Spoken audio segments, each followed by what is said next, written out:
So far, the Oregon wine industry is lucky because the smoke has been here in the valley or in our growing areas for a fairly short period of time. Now, obviously, the longer that the smoke stays, the greater the risk of guaiacol, which is a naturally occurring compound in smoke, will affect the grapes in a way that could cause what's called smoke taint in the wine. You know, I've been here growing wine grapes for over 38 years, and I have never experienced or seen anything like this as a wine grower. One of the ways to reduce the impact of smoke on wine grapes is to do a very light pressing when making your white wines or making your rosés. With respect to making your red wines, your Pinot Noir, it's to add some rice husks so that the compounds will form in those husks at the beginning part of fermentation.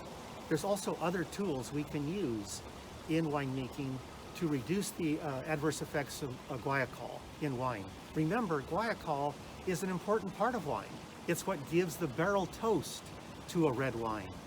It's the same thing. The issue is just the level of concentration in the wine.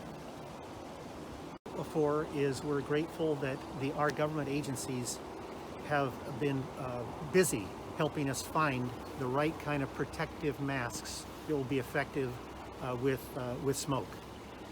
But it was a challenge initially. That was a real problem for us to find the quantity of masks that we needed to protect our workers. And so as a consequence, we simply couldn't bring them into the field. We couldn't give them work that they needed to take care of their families. It was frustrating.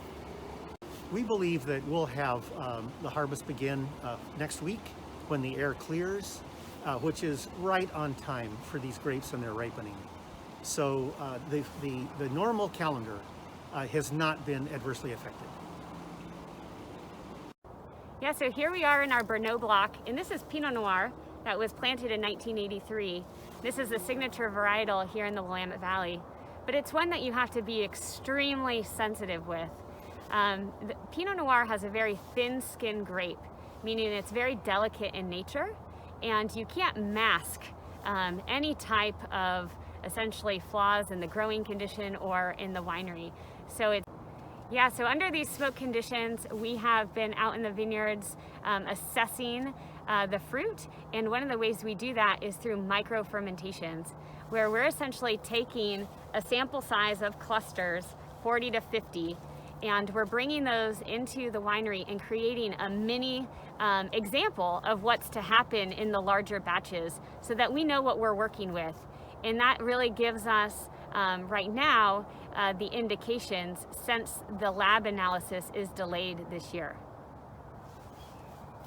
Yeah, one of the ways we've had to change our harvest practices, back last week when we did do a small pick before the air quality got too bad, is we actually changed. Instead of picking by the bucket, we wanted the crew to slow down, not breathing in heavy breaths, and so we changed it to an hourly wage for those crews. And normally the pay scale was how?